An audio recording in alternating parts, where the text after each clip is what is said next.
I got a heck of a deal. I got a ticket for no operator's license in April.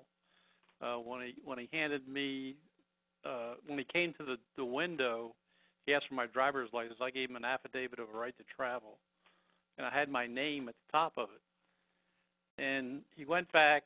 It took like 40 minutes because I had it filed at the county recorder's office along with a couple other papers. And comes back and hands me a ticket for no operator's license, I had a North Carolina tag on it, but it was expired for 2 years. Gave me a ticket for that, and he gave me a ticket for no inspection. So I went to court for it, and the district attorney has you, when you're representing yourself, has you come up and check in ahead before the court starts. So I checked in as the authorized representative. Well, when the judge comes walking in, they call roll call again and call my name out. And when they called my name out, I asked, are you asking for the creditor or the debtor? They would not answer me and went right to the next case. And I left the courtroom. I ended up in jail about 2 weeks after that. Oh, you had to give me that part. They came out to my door and didn't show me any warrant, just showed me a picture that was taken off of my expired driver's license and arrested me at my home. And I take care of my elderly parents. Both of them had heart trouble. As a matter of fact, my father had a heart attack the next day. Good Lord. Oh, my gosh. How would you handle that, Mark? I have available, like I mentioned before, the motion to dismiss, because if you look at their public relations, which they call law or statutes, constitutions, the jurisdiction of all American courts are limited to one single thing, and it's called a case, and that's whether it's civil or criminal. It doesn't matter because all the crime is a civil tort. But a case is not synonymous with complaint. One of the things I tell people, if you learn anything from listening to me, remember this: a complaint is not synonymous with a case. The complaint sets forth the case, but not every complaint sets forth the case. In fact, you just file an action against the Internal Revenue Service, and you'll find out real quick that they don't believe that your complaint sets forth the cause of action. So a case is an injury with damage and redressability, meaning that the court can redress the injury. The injury is always, of course, the violation of a legal right, and then you have the damage. In fact, if you go and you type in damnum et injuria into Google, you'll get a whole bunch of scholarly reports and court decisions talking about injuria et damnum, that you have to have the two of them.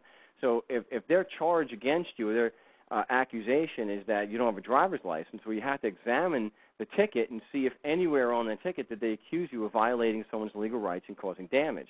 And if not, then you have no case. And so without a case, the court, which is limited to only cases, does not have subject matter jurisdiction. And it cannot be waived, unlike personam jurisdiction. And subject matter jurisdiction can be waived at any time, even for the first time on appeal. Well, it's not on the ticket. And not only that, I had a notice of understanding and intent with a claim of right with a fee schedule that was recorded at the county recorder's office too. And this cop that gave me the tickets was the city police chief. And it took him like 45 minutes to do all this. And plus he called backup. Now I have my 78-year-old mother in the car with me. And, it's like I was a threat or something. And what he did was he called, the affidavit in. It's got the page number and the whole deal. And they apparently found my other motions that are filed with the county recorder too. My fee schedule was $1,000 an hour if I'm handcuffed and taken to jail. He came back and kind of dropped that ticket in there, and he wrote on the ticket, unable to sign, for where my signature was supposed. He didn't even ask me to sign it. He just dropped it in the car. They don't usually require you to sign it. And as far as collecting on anything like that, those are things that I stay away from. I like what my buddy Ernie Hancock says.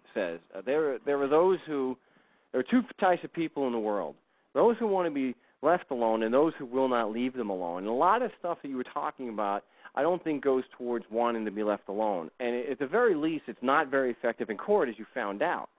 I think it's better to stick to a language that these people understand, and that's why I put in the motion to dismiss or the motion to strike or demur, I put in terms that they can understand. If you go on my website, markstevens.net, you'll see an actual response from several prosecutors where they come out, and one's laughable. It's from New York. Some city attorney in upstate New York came out and stated that there was no plaintiff. Imagine that. There is no plaintiff.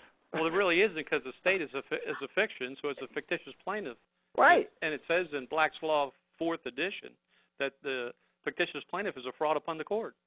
Well, and what better way to bring that up, though, that instead of you or I saying it, how much better is it, Wes, to have the prosecutor say it for you?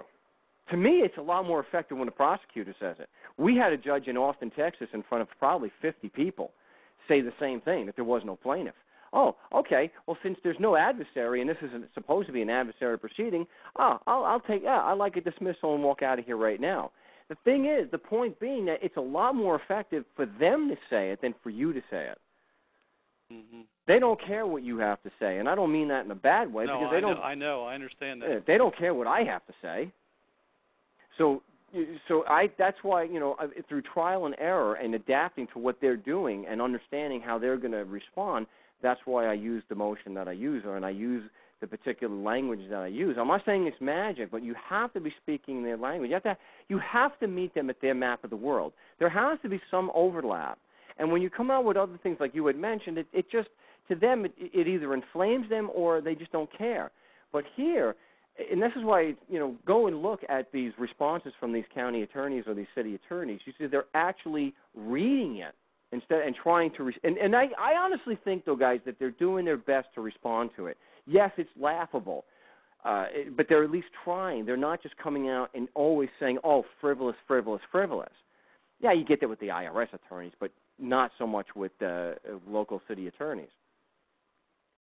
My only thing is I just need a little bit of help on how to do the demurrer and the motion to dismiss. Well, I have a template available that you can get on my website, and there's a standing cross-reference that's on my website, so you can take the North Carolina equivalent, and then you could just plug those in. And then I give instructions on how to file it. You always want to file an original and a copy with the court, give a copy to the prosecutor, and I always send a copy to the cop. Yes, I'm giving up my element of surprise, but you know what? I don't need it. It doesn't matter because there's no case filed. Nothing's going to change that. Two, I want to increase the chances that the cop's not going to show up. And like I said, we've got a 75% track record. I had 2 people in 1 week where the cop didn't show up and the tickets got thrown out. So I like that. Yeah, me too. I had also filed a conditional acceptance on the ticket and filed that at the county recorders and clocked it into the case at the clerk's office. And they just totally didn't even pay attention to that.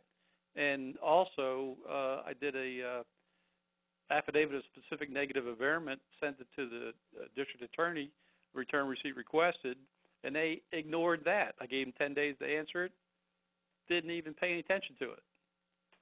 I mean, they act like they did. Default, right?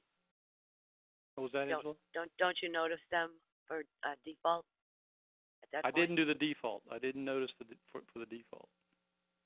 You would get your default, and then you go to a court, and you get a judge to sign it, right? But who's ever gotten a judge to sign that? Right. You can't get the judge. I've tried to get a judge to sign off on reservation of your rights. They look at it like my father's got a guy that he graduated from high school with. It's retired Superior Court judge in Maryland. I sent it to him, this affidavit, and he wrote me back a long letter. Said I've never seen anything like that before. Wow. How would you handle something like this, Mark? I wouldn't do the conditional acceptance and stuff like that. I just stick with what I believe is rational that I can prove. I use their public relations against them. I've never Actually, seen. what you do though is kind of like a conditional acceptance when you go in and say, I'll plead guilty to the, and I'll pay according to the facts. That's a conditional acceptance upon proof of claim type thing. Well, we never get past the proof where my main point is going in and showing there is no proof of claim. There is no case. So there's never any issue. All I do is keep it very simple. Show me where there's bottom line, just like with the tax people. You show me a case, and I'll pay you right now. And they're not able to. It doesn't have to get any more involved with that. In fact, one of the biggest things I tell people, most important thing is that you don't need to talk. Stop saying so much. You don't need to be spewing forth all these things. It's very simple. Just like someone years ago was very famous for saying, "Does anybody here have a case against me or a claim against me?" I mean, it really doesn't have to go beyond that. All right, that's Gordon Hall, right? Gosh, I forget. It's been a long time. Okay. When something we've heard that one. When something like that